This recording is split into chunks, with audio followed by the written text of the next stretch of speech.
Shalom saudara. Halo. Selamat pagi, selamat berjumpa kembali dalam kasih Kristus. Saya percaya pagi hari ini kuasa yang tak terbatas itu bekerja di antara kita. Amin. Kita punya Yesus yang baik, kita punya Yesus yang luar biasa. Kita percaya kita semua tetap di dalam perlindungan Tuhan, di dalam penjagaan Tuhan. Amin saudara. Mari kita mulai ibadah kita pagi hari ini. Sama-sama kita berdoa, kita tundukkan kepala. Terima kasih Bapa, pagi yang indah ini Tuhan. Izinkan setiap kami untuk masuk dalam hadirat-Mu yang kudus. Biar Engkau melayakkan setiap kami Tuhan Yesus. Biar setiap pujian yang kami naikkan, setiap penyembahan yang kami naikkan di hadapan-Mu boleh menjadi persembahan yang berbau harum di hadapan-Mu, boleh menjadi persembahan yang menyenangkan hati-Mu Tuhan. Terima kasih Tuhan, terima kasih. Kami memulai ibadah kami hanya di dalam satu nama, Tuhan Yesus Kristus. Haleluya. Amin. Amin. Katakan, Yesus, Engkau sungguh baik. Yesus, nama-Mu indah. Haleluya, Yesus.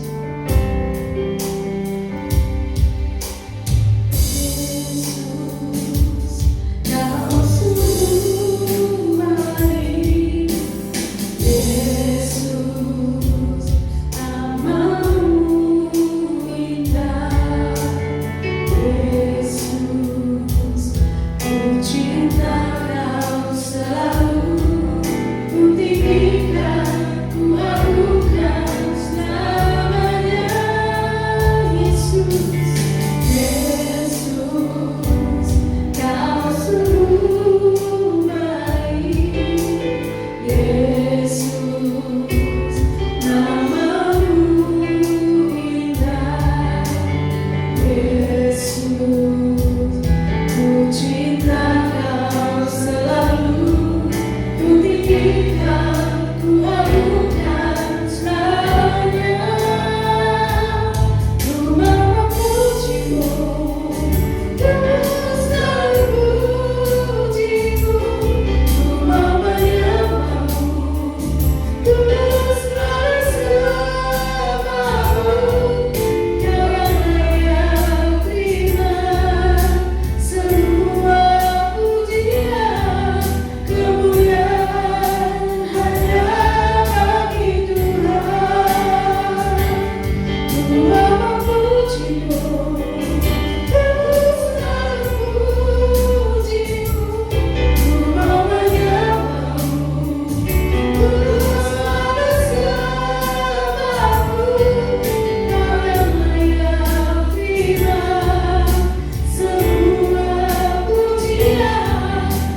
berdaulat atas hidup kami. Terima kasih Tuhan. Terima kasih Engkau menebus segala dosa kami. Engkau menyelamatkan jiwa kami. Terima kasih Tuhan untuk karya terbesar-Mu dalam hidup kami Tuhan. Sungguh Engkau luar biasa. Engkau Tuhan sangat baik bagi kami. Terima kasih Bapa.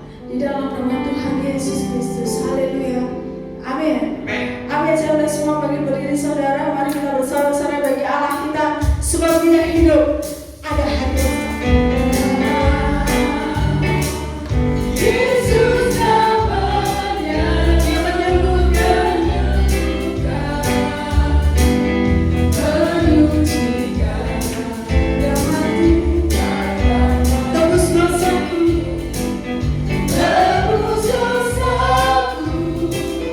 kubur kosong, membuktikan Dia hidup. Katakan Allah Yesus namanya.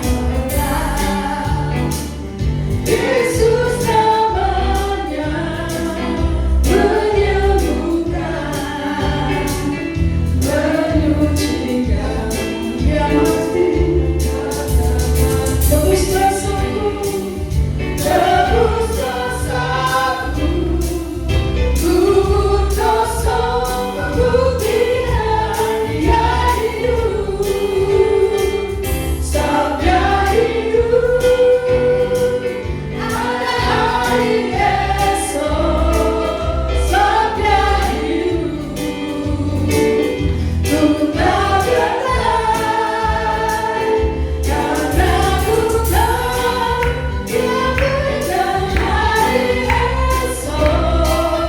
Hidup jadi berarti sebab Dia hidup. Sabda hidup, sabda hidup. Ada hari esok. Amin. Sabda hidup. Ku tak kenal, karena ku tahu Dia berikan hari esok. Hidup jadi berarti sebab Dia hidup.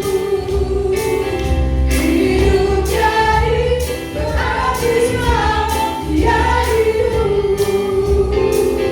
Hidup jadi berarti sebab Dia hidup. Haleluya. Sebab Dia hidup. Ada hari esok. Amin saudara. Mari kita siapkan hati untuk dengarkan firman Tuhan. Terima kasih Bapa. Pagi hari ini Tuhan, biar kami boleh menyiapkan hati kami untuk mendengarkan firman-Mu. Engkau mengurapi setiap kami Tuhan Yesus. Hati kami, pikiran kami boleh tertuju kepadamu saja. Terima kasih Bapa. Kami sambut firman-Mu hanya di dalam nama Tuhan Yesus Kristus. Haleluya. Amin. Shalom saudara-saudara. Puji Tuhan, kita diberi kesempatan untuk mendengarkan firman Tuhan. Saya berdoa agar semua jemaat El Gibor bersukacita pada pagi hari ini. Apapun yang terjadi dalam kehidupan kita, kita harus tetap bersukacita. Saudara, pagi hari ini kita mau belajar firman Tuhan tentang kata setia, saudara. Temanya adalah setia. Mari kita membaca di dalam Wahyu 2 pasal 2 ayat 8 sampai ayat 11. Saya akan membacakannya untuk saudara. Kepada jemaat di Smyrna, dan tuliskanlah kepada malaikat jemaat di Smyrna, inilah firman dari yang awal dan yang akhir, yang telah mati dan hidup kembali. Aku tahu segala kesusahanmu dan kemiskinanmu, namun engkau kaya, dan fitnah mereka yang menyebut dirinya orang Yahudi, tetapi yang sebenarnya tidak demikian. Sebaliknya mereka adalah jemaah iblis. Jangan takut terhadap apa yang harus engkau derita. Sesungguhnya iblis akan melemparkan beberapa orang dari antaramu ke dalam penjara, supaya kamu dicobai dan kamu akan beroleh kesusahan selama 10 hari. Hendaklah engkau setia sampai mati, dan aku akan mengaruniakan kepadamu mahkota kehidupan. Barang siapa bertelinga, hendaklah ia mendengarkan apa yang dikatakan Roh kepada jemaat-jemaat. Barang siapa menang, ia tidak akan menderita apa-apa oleh kematian yang kedua. Yang setuju bersama dengan saya kata amin. Saudara, jemaat Smyrna, saudara, adalah jemaat yang mengalami banyak tekanan, saudara. Di sini ayat 9 dikatakan, aku tahu kesusahanmu dan kemiskinanmu. Engkau kaya dan fitnah mereka yang menyebut dirinya orang Yahudi. Tapi sebenarnya tidak demikian. Sebaliknya adalah jemaat iblis. Saudara, mereka jemaat yang miskin, susah, difitnah. Tetapi ayat 10 dikatakan, jangan takut terhadap apa yang harus engkau derita. Sesungguhnya iblis akan melemparkan beberapa orang dari antaramu ke dalam penjara supaya kamu dicobai dan kamu akan beroleh kesusahan selama 10 hari. Hendaklah engkau setia sampai mati, dan aku akan mengaruniakan kepadamu mahkota kehidupan. Saudara, memang cobaan boleh datang dalam kehidupan kita. Mungkin kita dicobai seperti jemaat yang ada di Smyrna. Mereka dilemparkan ke dalam penjara selama 10 hari. Saudara, tetapi firman Tuhan berkata kepada kita dalam ayat 10c, dan hendaklah engkau setia sampai mati, dan aku akan mengaruniakan kepadamu mahkota kehidupan. Saudara dan saya yang rindu mengalami pengangkatan, maka kita diajak untuk hidup setia sampai mati. Itu satu-satunya karakter yang harus kita pertahankan, saudara. Kita harus memiliki sikap yang setia, hati yang setia kepada Tuhan. Maka kita akan mendapatkan mahkota kehidupan. Kata-kata setia itu, saudara, gampang sekali diucapkan, tetapi tidak gampang untuk dilaksanakan. Iya atau iya, saudara? Betul atau betul? Karena banyak sekali buktinya. Di dalam sumpah pemberkatan nikah, saudara, seringkali kita dengar, saudara, kedua belah pihak ditanya, apakah saudara bersedia untuk menerima saudari atau saudara X dalam suka dan duka, baik dan tidak baik, keadaannya sehat maupun sakit, kelimpahan dan kekurangan, mengasihinya mulai hari ini dan selamanya sampai maut yang memisahkan. Tentu jawabannya apa, saudara? Iya, saya bersedia. Tetapi, saudara, kata setia itu membutuhkan satu pengorbanan, memerlukan satu pembuktian melalui satu proses. Dengan berjalannya waktu baru kita tahu bahwa orang itu setia atau tidak. Saudara, kalau yang satu sakit, saudara, yang satu sakit-sakitan, apakah kita masih bisa menerima keadaan dengan baik? Atau yang satu, saudara, mungkin suaminya udah nggak bisa cari uang lagi, saudara, buntu, nggak bisa cari uang, tidak bisa memberikan kekayaan. Dalam kelimpahan dan kekurangan, apakah masih bisa terima? Itu juga proses waktu, saudara. Saya melihat satu keluarga, saudara, di mana suaminya sakit. Karena suaminya sakitnya udah lama, sehingga istrinya ngomong, udah kamu cepet mati aja, biar aku bisa kawin lagi. Itu di depan suaminya, saudara. Apa enggak membuat suaminya lebih cepat lagi berangkat?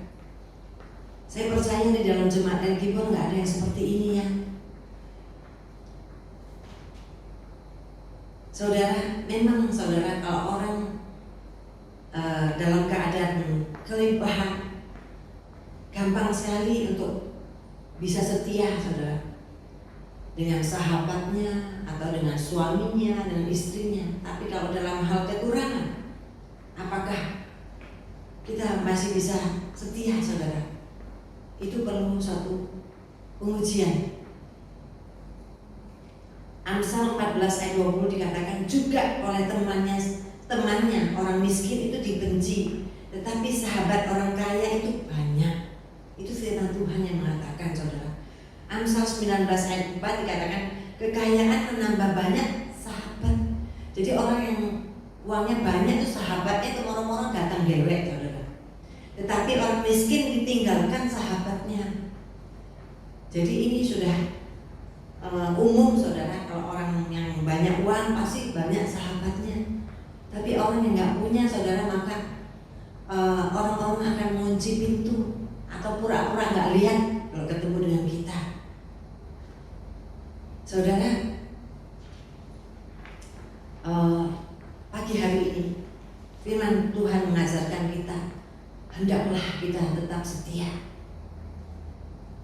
sampai mati untuk pasangan hidup kita, untuk iman percaya kita. Apapun, saudara, yang Tuhan percayakan kepada kita, memang, saudara, tidak gampang untuk menjadi orang yang setia, tetapi Tuhan mencari orang yang setia. Orang setia, siapakah yang mendapatkannya? Karena sulit di akhir zaman ini kita mencari orang yang setia. Saudara, karakter setia itu perlu melalui suatu proses. Dan kita bisa setia itu kepada siapa saja, kepada hal apa saja, saudara. Pertama, tadi kita sudah menyinggung tentang keluarga.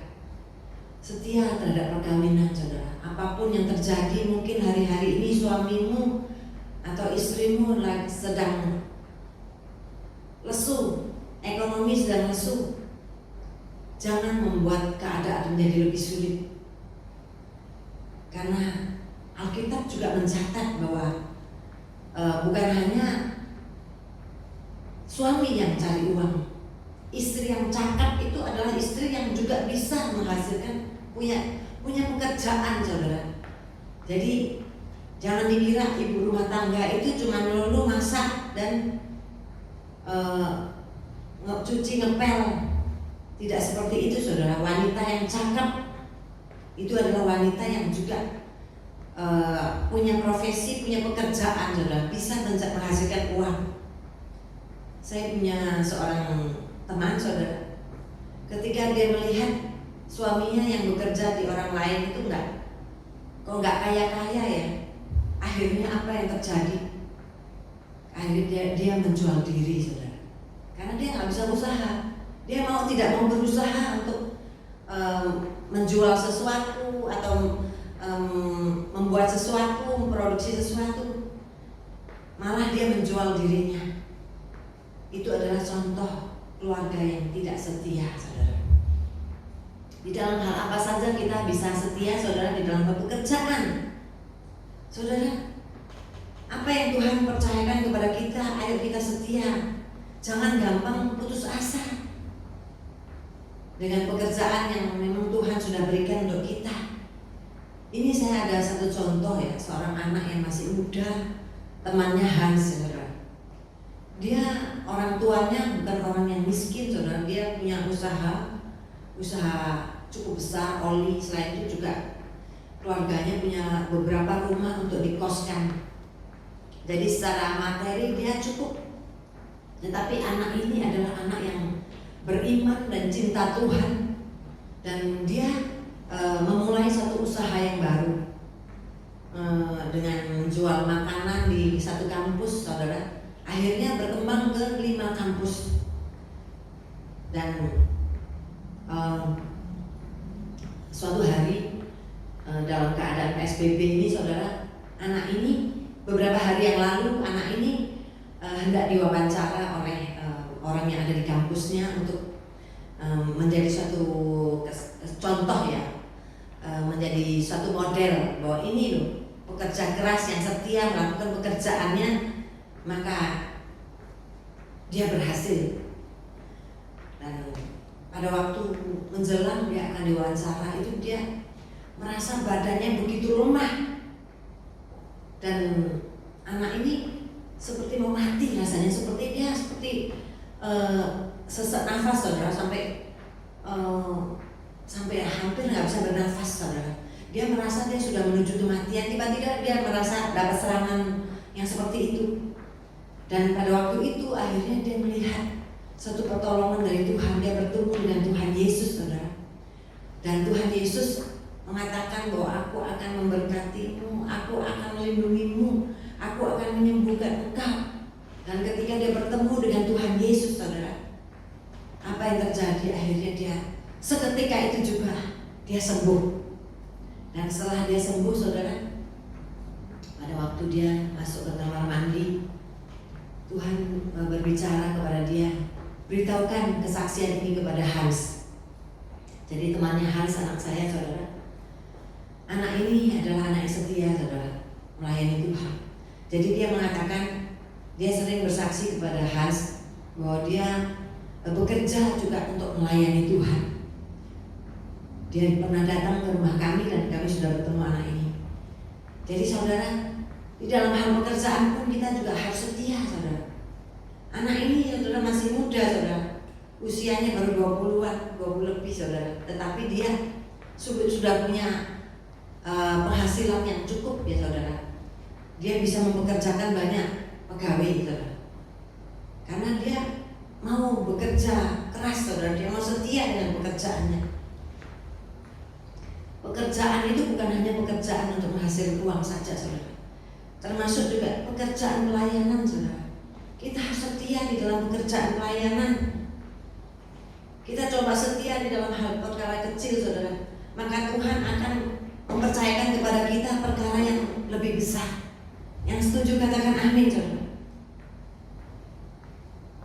Saudara, pada pagi hari ini kami juga merasa sangat kehilangan karena sudah berpulang ke rumah Bapa di surga, Bapak Lis. Pak Lis, saudara, adalah seorang pekerja yang setia, saudara. Kalau dia sudah menanamkan diri untuk melayani di gereja ini, dia ingin supaya anak-anaknya juga ikut melayani di gereja ini. Bahkan saudara, hari Sabtu kemarin Pak Lis keliling ke gereja ini, saudara. Dia memandang gereja ini untuk terakhir kalinya, seolah-olah ini pamitan dengan gereja ini, di mana dia beribadah di tempat ini, di mana dia melayani, di mana dia bekerja melayani sebagai pekerja, sebagai pejabat di gereja ini. Dia setia melayani. Jadi kita harus setia sampai mati, saudara. Jangan gampang-gampang kita bosan untuk melayani Tuhan, saudara. Jangan kita gampang-gampang untuk menyerah karena masalah keuangan, karena masalah sesuatu kita nggak setia lagi dengan pekerjaan pelayanan. Kita juga harus setia dalam hal apa saja, saudara. Setia dalam keluarga, dalam pekerjaan Tuhan juga kita harus setia kepada Tuhan. Karena Tuhan kita cuma Tuhan Yesus. Kita nggak bisa mungkin setia kepada Tuhan kalau kita tidak setia di dalam hal keluarga, kalau kita tidak setia di dalam hal pekerjaan kita, dalam pekerjaan pelayanan. Jadi sekali lagi, saudara, kita tidak mungkin bisa setia kepada Tuhan kalau kita tidak terlebih dahulu setia kepada keluarga kita, kepada pekerjaan kita, kepada pekerjaan pelayanan kita. Itu diuji dari hal-hal yang seperti itu. Baru kita bisa setia kepada Tuhan. Saudara, saya punya seorang teman hamba Tuhan. Dia setia sekali dalam pekerjaan pelayanan. Di dalam bekerja, dia adalah orang yang bekerja keras, saudara. Tetapi bagaimana dengan keluarga? Ini seorang hamba Tuhan, saudara. Dia suka nolong hamba Tuhan yang lain bahkan, saudara. Tetapi dia tidak setia dengan satu istri, saudara. Dia kepengennya tetap punya satu istri itu dan pengen punya banyak pacar yang lain. Padahal orangnya sudah cukup umur, saudara. Jadi kita nggak mungkin ujuk-ujuk bisa setia kepada Tuhan kalau kita tidak terlebih dahulu setia kepada keluarga kita, kepada pekerjaan yang Tuhan percaya kepada kita, kepada pekerjaan pelayanan yang Tuhan percayakan kepada kita. Setia di dalam hal perkara kecil, maka Tuhan percayakan pada perkara yang besar. Enggak mungkin Tuhan akan percayakan menggembalakan, saudara, kalau kita di dalam hal sehari-hari aja kita belum bisa mengatasi. Jadi kita harus setia untuk mempertahankan iman kita, bertekun di dalam hal mempertahankan iman kita, dan setia hanya kepada Tuhan Yesus saja. Karena firman Tuhan juga berkata, tidak mungkin seorang itu dapat mengabdi kepada dua Tuhan. Jadi Tuhan Yesus nggak mau dinomor-duakan. Tuhan Yesus nggak mau kalau kita mengabdi kepada dua Tuhan, apalagi lebih, saudara. Mungkin Tuhan yang lainnya bisa mamon, bisa orang pekerjaan, bisa hal-hal yang lain, saudara. Tuhan nggak mau kita mengabdi kepada dua Tuhan. Wahyu 17 ayat 14 berkata, mereka akan berperang melawan anak domba, tetapi anak domba akan mengalahkan mereka, karena ia, yaitu anak domba, adalah Tuhan di atas segala Tuhan dan Raja di atas segala Raja. Mereka bersama-sama dengan dia, bersama-sama dengan Tuhan Yesus maksudnya ya, juga akan menang, yaitu mereka yang terpanggil, yang telah dipilih, dan yang setia. Saudara, mungkin selama ini kita sudah terpanggil ya, sudah terpanggil sebagai anak-anak. Kita juga sudah dipilih di antara sekian orang ini, saudara, untuk menjadi pelayan Tuhan. Tetapi Tuhan juga ingin kita tetap setia di garis akhir kehidupan kita sampai Tuhan datang menjemput kita, saudara.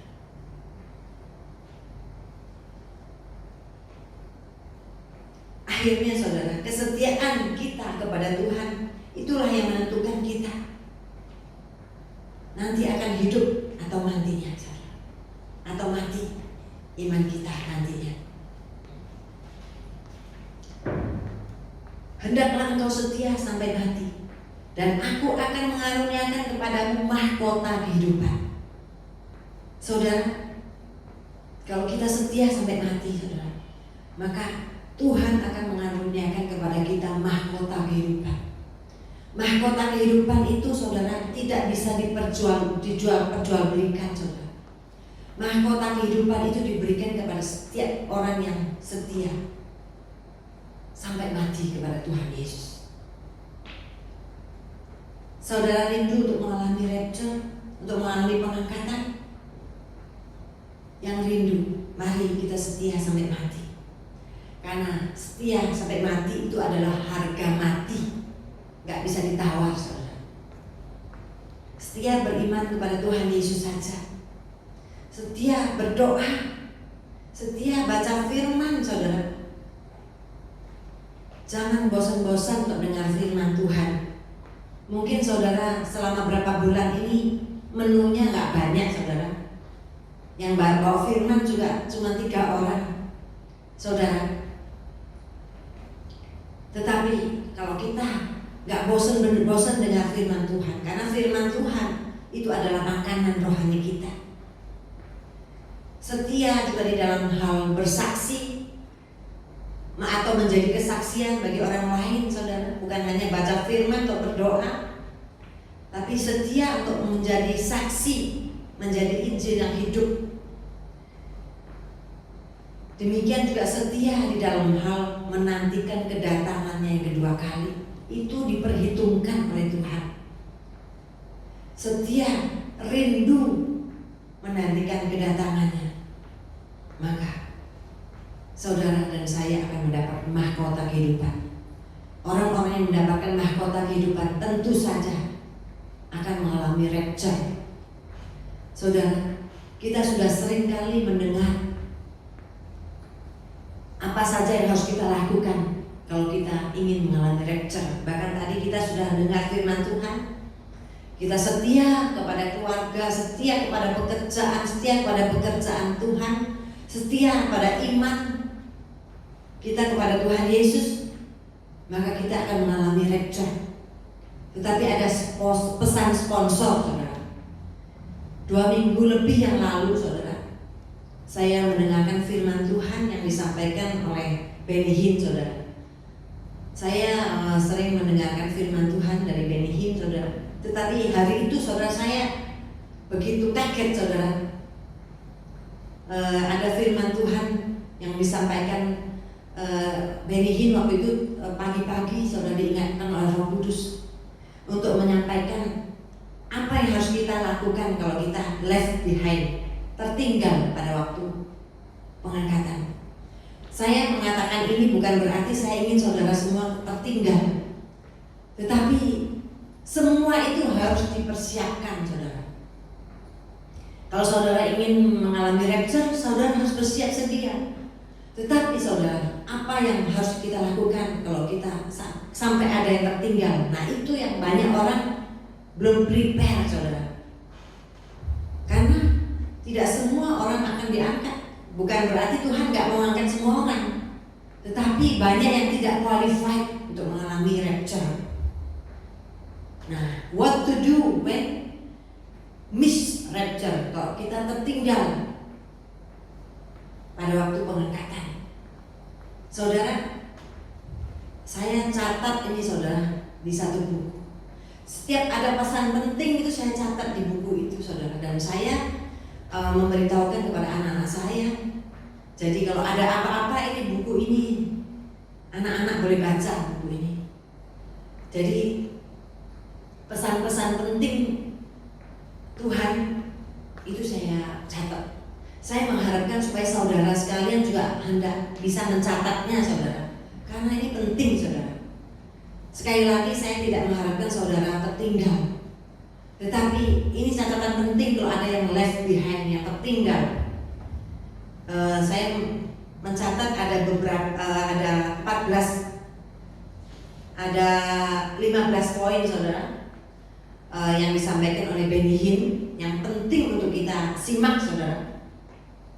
Poin pertama, read the Bible. Selalu baca firman. Bahkan baca firman sebanyak mungkin mulai dari sekarang. Kemudian kalau left behind, nomor 2, lari keluar kota, saudara. Karena di dalam kota akan terjadi banyak kerusuhan. Kemudian hal yang ketiga, catat baik-baik, saudara. Siapkan makanan dan minuman. Karena nantinya, saudara, makan dan minum kita harus pakai zat antikris baru kita bisa makan dan minum. Jadi kita harus siapkan makanan. Hidup tanpa membutuhkan pertolongan,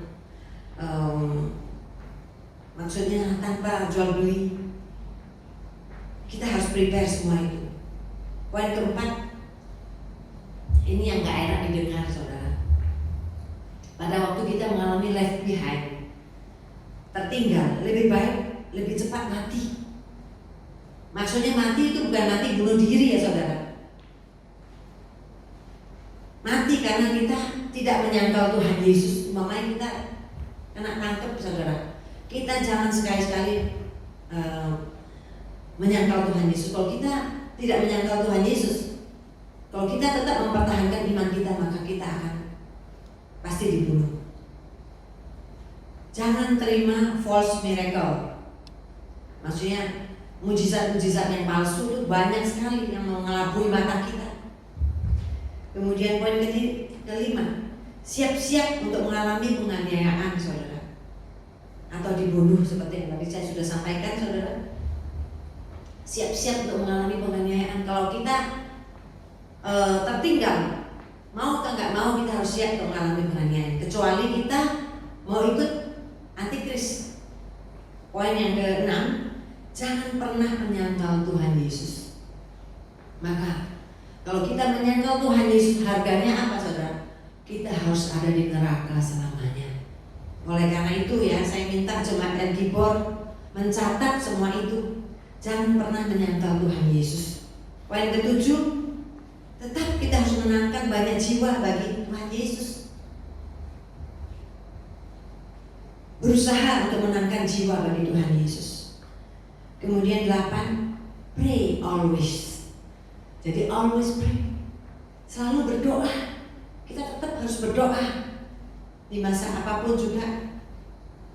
Karena doa ini tetap sampai ke surga itu kita tetap berdoa. Kemudian poin ke-9, setan akan menjadi powerful. Kita harus tahu ya, bahwa setan pada waktu masa itu setelah pengangkatan terjadi akan menjadi powerful.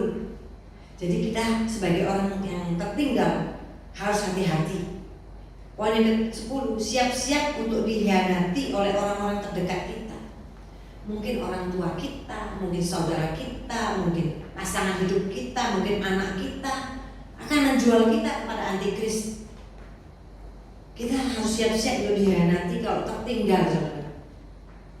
Dihianati tanpa mengkhianati, dihianati tanpa merasa sakit hati. Siapkan hati. Poin yang 11, siap-siap untuk dimusuhi. Mungkin karena iman percaya kita dimusuhi oleh saudara-saudara kita. Kita harus siap. Poin 12, siap-siap untuk gempa yang paling dahsyat. Demikian juga ada perang nuklir, saudara. Siap-siap untuk kemungkinan gempa yang paling dahsyat dan perang nuklir. Kemudian poin ke-13, keep in faith. Tetap beriman kepada Tuhan Yesus. Mungkin kelihatannya seperti diulang-ulang, tapi ini hal-hal yang penting nih, saudara harus catat, saudara. Poin yang ke-14 yaitu keep your heart, protect with the word of God every minute. Sekali lagi, saudara, keep your heart, jaga hatimu, saudara. Protect with word of God. Jadi hatimu itu harus diproteksi, harus dilindungi dengan firman Tuhan every minute, setiap menit. Jadi kita harus setiap menit, bukan setiap jam atau setiap hari. Setiap menit kita harus kontrol hati kita dengan firman Tuhan. Kemudian poin ke-15, pray will continue in heaven. Doa itu akan berlanjut sampai ke dalam surga. Saudara, mengapa saya tambahkan pesan sponsor ini, saudara, di dalam khotbah saya? Karena ini penting sekali. Banyak orang yang tidak mempersiapkan diri, mungkin nanti tiba-tiba tertinggal. Nah, sekali lagi saya tidak mengharapkan kita ada yang tertinggal. Gak ada seorang pun yang kepingin tertinggal. Tetapi kalau seandainya tertinggal, saudara, ada poin-poin ini, saudara.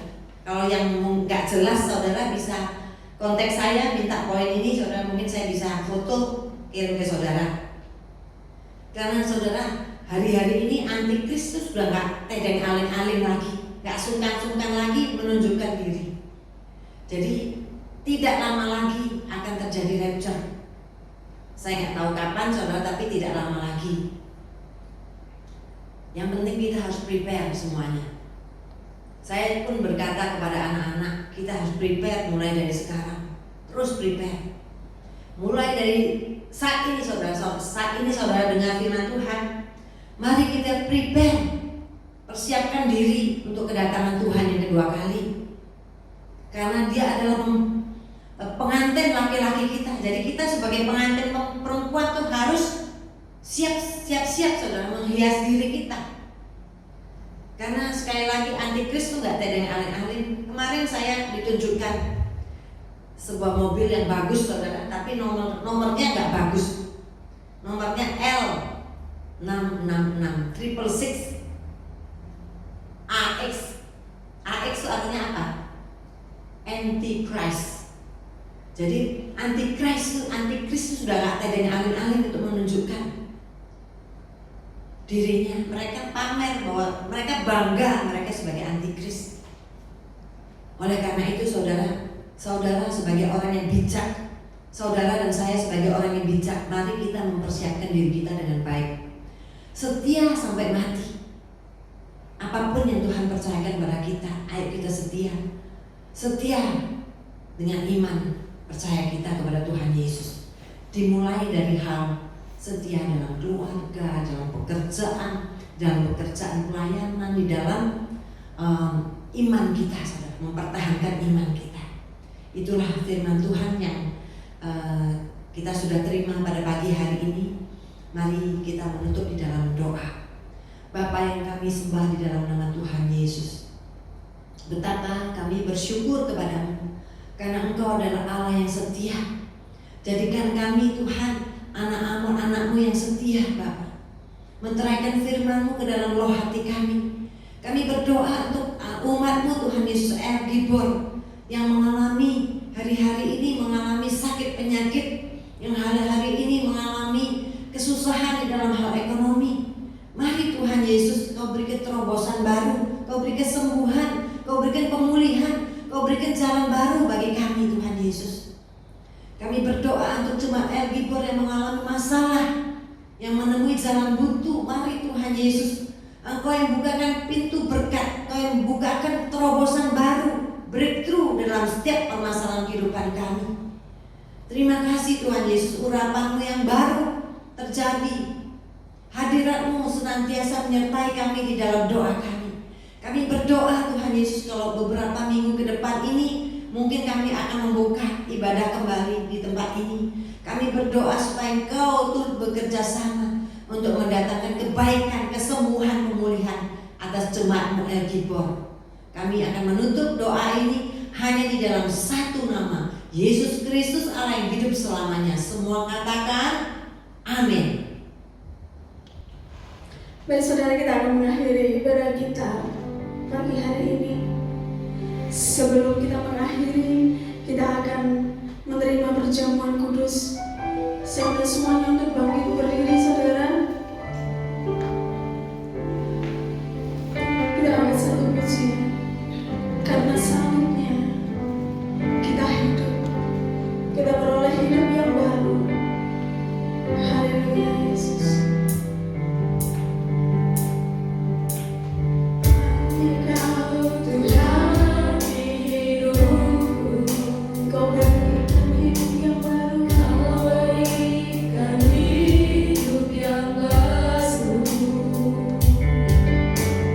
Dalam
sama. Kira maralawas, kira maralawas,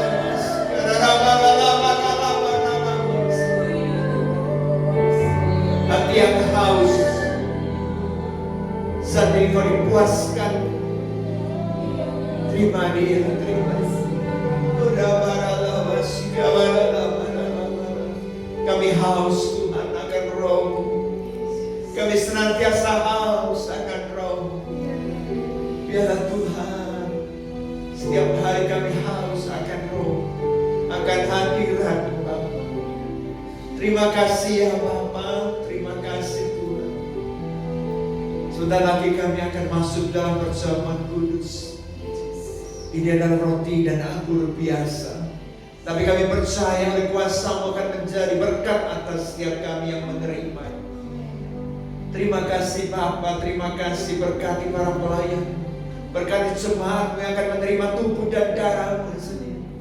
Mari kuduskan dan layakkan setiap kami. Mari saudara kasih Tuhan, saya dan saudara, setiap saudara berdoa, minta ampun sebelum saudara menerima tubuh dan darah Tuhan. Ampuni kami Bapa, ampuni.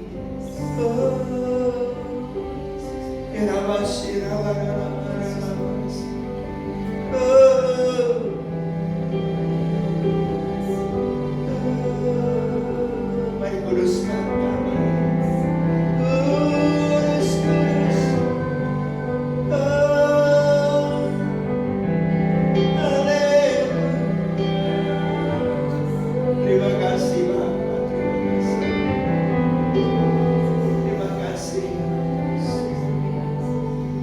Mari kita angkat roti dengan tangan kanan tinggi di atas kepala kita. Demikian firman Tuhan. Demikian pada malam waktu ia diserahkan, mengambil roti dan sesudah itu ia mengucap syukur atasnya. Ia memecah-mecahkannya dan berkata, inilah tubuhku yang diserahkan bagi kamu. Berbuatlah yang menjadi peringatan akan aku. Saudara yang kasih Tuhan, bukankah roti yang kita pecah-pecahkan adalah persekutuan dengan Yesus Kristus? Haleluya. Mari kita makan bersama-sama dalam nama Yesus Kristus. Terima kasih ya Bapa. Untuk tubuh, biarlah kami senantiasa mengingat akan Engkau. Mari Bapak Ibu Saudara yang kasih Tuhan, angkat tinggi-tinggi cawan perjanjian baru. Cawan ini adalah perjanjian baru yang dimeteraikan oleh darah. Perbuatlah yang setiap kali kamu meminumnya menjadi peringatan akan aku. Saudara yang kasih Tuhan, bukankah cawan pengucapan syukur yang atasnya kita ucapkan syukur ini adalah persekutuan dengan darah Kristus? Haleluya. Mari kita minum bersama-sama dalam nama Yesus. Terima kasih. Mari bersama-sama mengucap syukur untuk tubuh dan darah, untuk pengorbanannya. Biarlah kita senantiasa mengingat segala pengorbanan, karya terbesar dalam hidup kita yang sudah diberikan kepada saudara dan saya, karya keselamatan. Terima.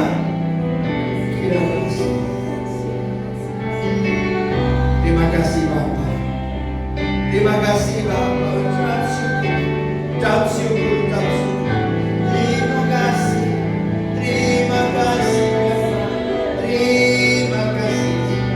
Oh, terima kasih.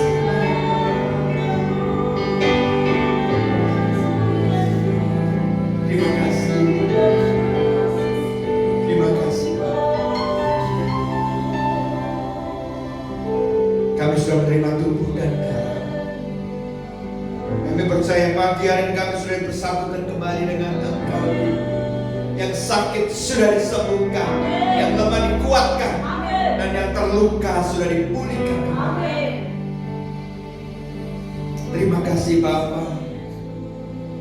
Biarlah pagi hari kami menyerahkan jemaat-Mu Tuhan. Terpujilah nama-Mu. Masalah kasih Tuhan akan kedatangan-Mu, dan kita akan pulang bersama-sama. Sebelumnya kita akan menerima berkat Hirama Sikiaba. Tuhan memberkati engkau dan melindungi engkau. Tuhan Yesus Kristus memandang engkau dan memberi engkau damai sejahtera. Masa ketika si Tuhan pulanglah dengan membawa damai sejahtera dari Allah Bapa, kasih karunia daripada Tuhan Yesus Kristus, dan kuat kuasa daripada Roh Kudus menyertai saudara, membimbing saudara, mengajar saudara, dan sekali lagi memberkati saudara. Mulai dari pagi hari ini sampai Maranatha, Tuhan Yesus datang kembali, bahkan sampai selama-lamanya. Yang percaya diberkati oleh Tuhan kita Yesus Kristus, bersama-sama katakan amin. Tuhan berkati. I believe in life eternal. I believe in the virgin birth. I believe in the saints' communion and in your hope.